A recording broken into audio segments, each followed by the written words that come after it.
சமயத்தில் நம்ம ஒரு பாவ வாழ்க்கை வாழ்ந்துட்டு இருக்கோம். ஆனால் அவருடைய இறக்கத்தின் நிமித்தமாக இன்னைக்கு நம்ம எல்லாரும் கத்தோட சமூகத்தில் வந்து இருக்கிறோம். அதற்காக கத்தருக்கு நன்றி செலுத்தும். ஏன்னா எங்கெல்லாமோ இருந்தோம், கத்தர் எல்லாத்தையும் எடுத்து ஒரு இடத்துல கொண்டு வச்சிருக்காரு. அவருக்கு நன்றியுள்ள பிள்ளைகளாக வாங்க. இன்னைக்கு நம்ம தியானிக்கக்கூடிய வசனம் அதே மாதிரி கடந்த ஒரு 2 வாரமாக நான் இங்கே இல்லை, கேரளா போயிருந்தேன். பாஸ்டர் வந்திருந்தாங்க. ஸோ அவங்க கூட 2 வாரம் நான் இங்கே வர முடியாமல் இருந்தது. அந்த சமயத்துலையும் இந்த சபையில் உள்ள எல்லாரும் பாஸ்டர் சிஸ்டர் எல்லாரும் இங்கே இருந்து இதேமாதிரி தமிழ் சர்வீஸை சாயங்காலம் நல்லபடியாக நடத்தி கொடுத்தீங்க. அதற்காக எல்லாருக்கும் நன்றி செலுத்துகிறேன். என்னோடய ப்ரெசன்ஸ் இங்கே இல்லை, அதனால நான் அங்கேருந்து ப்ரேயர் பண்ணிட்டு தான் இருந்தேன். ஆனால் பாஸ்டர் எல்லாத்தையும் நல்லபடியாக நடத்தி கொடுத்தாங்க. அதுக்காக பாஸ்டருக்கும் சபையோட ஒரு விசுவாச குடும்பங்களுக்கும் நான் நன்றி செலுத்துகிறேன். அதுமாதிரி அங்கே பாஸ்டர் கூட போயிட்டு எனக்கு நிறைய ஒரு அனுபவம் கிடச்சிது. நான் அவங்க யூஎஸ்லேருந்து வந்து இங்கே வந்து அவங்க ஒளியும் பண்ணுறாங்க. ரன்டன் மினிஸ்ட்ரி ஒளியும் தமிழ் சர்வீஸ் அதான் நம்ம பண்ணுறோம். அவங்கள்ட்ட நிறைய அனுபவங்கள் எனக்கு கிடைச்சது. ஏன்னா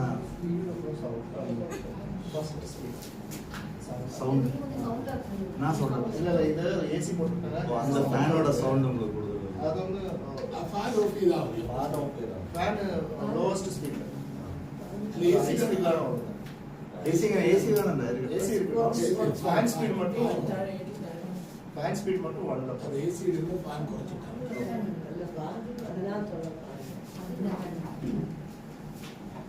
அது இல்லை ஏசியோட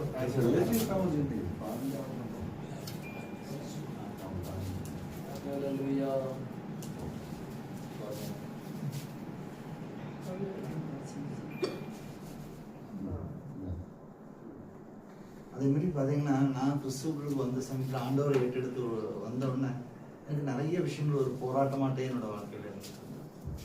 அப்போ நான் சர்ச்சுக்கு போயிட்டு இருக்கக்கூடிய டைமில் தான், நான் இன்னைக்கு டைம் இல்லை, அதனால் நான் என்னோட சாட்சியும் சின்ன 2-3 வருஷங்கள் எடுத்து நான் பேசினேன். அப்போ எனக்கு வந்து மனசுக்குள்ள ஒரு பெரிய சங்கடமாக இருந்தது. அப்போ நான் கிறிஸ்துவுக்கு வந்து ஒரு வருஷம் ஒரு 1.5 வருஷம் இருக்குன்னு நினைக்கிறேன். அப்போ எனக்கு நிறைய ப்ராப்ளங்கள் எனக்கு முன்னுக்கு. அப்போ எனக்கு தெரியல ஏன் இப்படிலாம் நடக்குங்கிறது ஒன்றுமே எனக்கு தெரியல. ஏன்னா நம்ம அந்த அளவுக்கு நான் சத்தியத்துக்குள்ளுக்கு ரொம்ப பலப்படலை. அப்படி இருக்கும்போது பார்க்கும்போது நான் நினைப்பேன், ஆண்டவரே நீங்க கிறிஸ்து யாருன்னு கேட்கக்கூடியவங்க நீங்க நல்லா இருக்காங்க. அதே மாதிரி பார்த்தீங்கன்னா வருஷத்துக்கு ஒரு தடவை கிறிஸ்துமஸுக்கு நியூ இயருக்கு மட்டும் சர்ச்சுக்கு வரக்கூடியவங்களை பார்த்தா அவங்களும் நல்லா தான் இருக்காங்க. மாசத்துக்கு ஒரு தடவை மற்ற ஆராதனைக்கு வரக்கூடியவங்களை பார்த்தா அவங்களும் நல்லா தான் இருக்காங்க. ஆனால் நான் எல்லா ப்ரேயருக்கும் போகிறேன் ஆண்டவரே, எல்லாத்துக்கும் வரேன், அப்புறம் ஏன் ஆண்டவரே எனக்கு எந்த கஷ்டங்கள் இருக்குன்றது.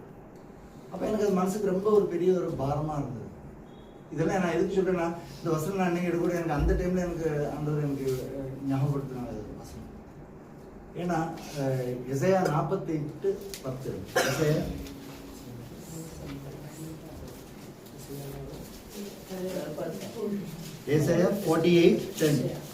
எசையா 48:10 ഞാൻ നിന്നെ ഊതിക്കഴിച്ചിരിക്കുന്നു, വെള്ളിയെ പോലെ അല്ലാതാനും ഞാൻ നിന്നെ കഷ്ടതയുടെ ചൂളയിൽ ആക്കുന്നു ശോധന കഴിച്ചത്. 48:10 இதோ உன்னை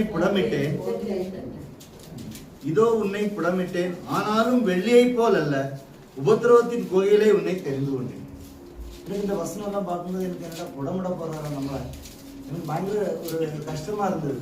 ஏற்கனவே கஷ்டத்துல இருக்கும், இதுல இந்த வசனமும் பார்த்தோன்னா எனக்கு நம்மள ஏதாவது நீ கிறிஸ்து பயங்கரமா புடமிட போறாருன்னு நான் நினைச்சேன். ஆனா அதுக்கப்புறம் நான் அதை தெரிஞ்சுக்கிட்டேன். நான் கர்த்தர் வந்து புடமிடக்கூடிய ஒரு விஷயத்தை நம்ம இன்னும் நிதானிச்சு நம்ம அடங்கன்னா நிறைய விஷயங்கள் இருக்கு. பாருங்க, இன்னைக்கு நமக்கு ஒரு சின்ன கஷ்டங்கள் வந்தால் நம்மளால அதை வந்து தாங்க முடியாது. அப்ப யோபோட காரியத்தை பார்த்தீங்கன்னா, யோபுக்கு ஆண்டவர் ஒரு காரியத்தை செய்தார். அப்போ யோபுவோட புடமிடுதலை பார்க்கும்போது அது ரொம்ப வித்தியாசமா இருக்குது. ஏன்னா அந்த மாதிரிப்பட்ட ஒரு கஷ்டங்கள் நமக்கு வரல, அந்த ஒரு புடமிடலாம் இல்லை, ஏதோ நமக்கு அன்னைக்கு உள்ள சூழ்நிலைக்கு தக்கன உள்ள ஒரு புடமிடல் இருந்தது. அப்போ நான் ஆண்டவர் என்னப்பா இப்படியெல்லாம் எனக்கு இருக்கு என்னோட வாழ்க்கையில். அப்போ ஆண்டவர் எனக்கு அதில் ஒரு சின்ன விஷயம் நான் தெரியப்படுத்தினது என்னன்னா, அதாவது இந்த புடமிடுதல்ங்கிறது யாருக்கு வருதுன்னு கேட்டால் கர்த்தரால் தெரிந்து கொண்ட பிள்ளைகளுக்கு தான் புடமிடுதல் வருதுங்கிறது, மற்றவங்களுக்கு அல்ல. கர்த்தர் நேசிக்கிறவங்களுக்கு மேலதான் அந்த புடமிடுதல் வருது. ஏன்னா சில பேர் வந்து நம்ம வந்து ஒரு அவசியத்துக்காக மட்டும் தெய்வ சமூகத்துக்கு வரோம், அந்த ஆண்டவர் வந்து பெற்றுக்கொள்றோம், திரும்பி போயிடும். அதல்ல, அவங்களுக்கு ஆண்டவர் வந்து புடமிடுதலை பத்தி பேசல. ஆனா கர்த்தருக்காக கடைசி வரைக்கும் கர்த்தரால் தெரிந்து கொள்ளப்பட்ட பிள்ளைகளுக்கு மட்டும்தான் இந்த புடமிடுங்கிறது நம்ம பார்க்கிறோம். ஏன்னா அப்போஸ்தலனாகிய பவுலை நம்ம பார்க்கிறோம். அதில் நீங்க அப்போஸ்தலர் 9:14-15 எடுங்க.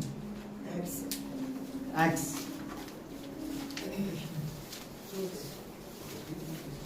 Aux 9:15-16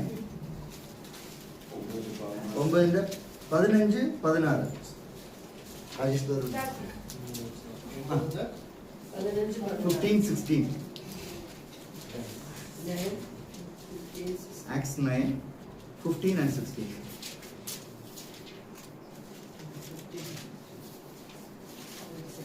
But the Lord said to him, Go, for he is a chosen instrument of mine, to bear my name before the Gentiles and kings and the sons of Israel. For I will show him how much he must suffer for my name's sake. ஆமென். ஸ்தோத்திரம். அதில் ஆண்டவர் அவரோட வசனத்தை பார்த்தீங்கன்னா 2வது ஸ்டான்ஸை பார்த்தீங்கன்னா, என் நாமத்தை அறிவிப்பதற்காக நான் தெரிந்து கொண்ட பாத்திரமா இருக்கிறேன். ஸ்தோத்திரம்.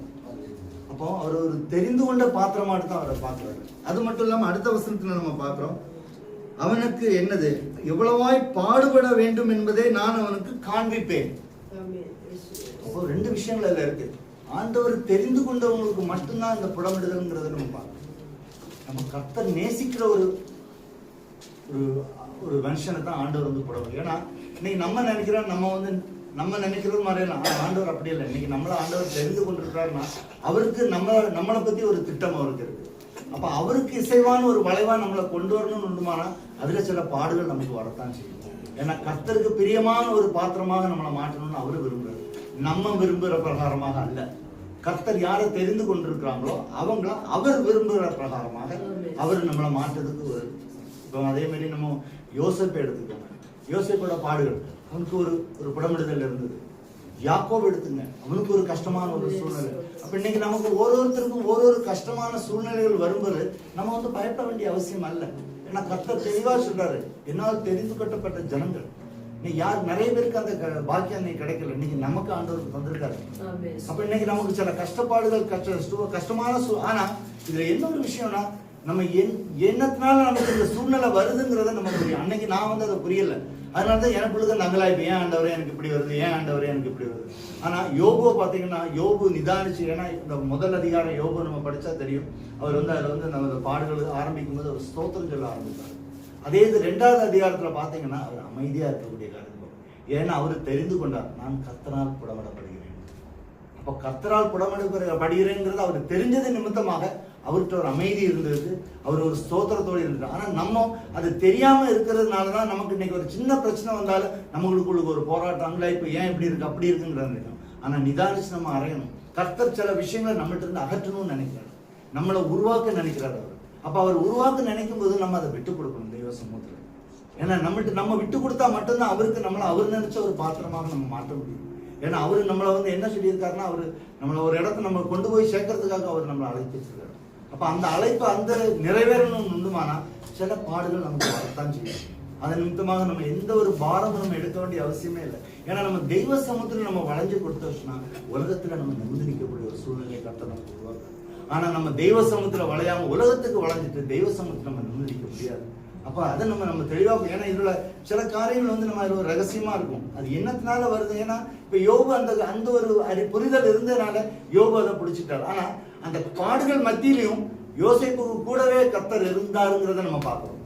ஆனா யோபு பார்த்தானா அவர் மறைந்திருக்கிறாருங்கிறத அதை பார்க்கிறோம். ஏன்னா அவருக்கு தெரியும் யார் யாருக்கு என்னென்ன சூழ்நிலை வரும், யாரோட அவங்களோட பக்குவத்தை எவ்வளவு இருக்குங்கிறது ஆண்டவருக்கு தெரியும். திராணிக்கு மேலாக அவர் ஒரு நாள் நமக்கு வந்து ஒரு சோதனை நமக்கு கொடுக்க மாட்டாரு. அவருக்கு தெரியும் இந்த பாத்திரம் இவ்வளவுதான் தாங்குங்கிறது தெரியும். யோபுக்கு எவ்வளவோ கஷ்டங்கள் வருது, ஆனா கர்த்தருக்கு தெரியும் யோபு என்ன கஷ்டம் வந்தா நம்ம வீட்டு வந்துருவாங்க தெரியும். ஆனா யோசேப்புக்கு கூட இருந்தாருங்கிறத நம்ம வசனத்துல பாக்குறோம். ஏன்னா அந்த யோசேப்போட பலவீனம் அவருக்கு தெரியும். இப்ப இன்னைக்கு நமக்கு ஒரு கஷ்டம் வந்துன்னா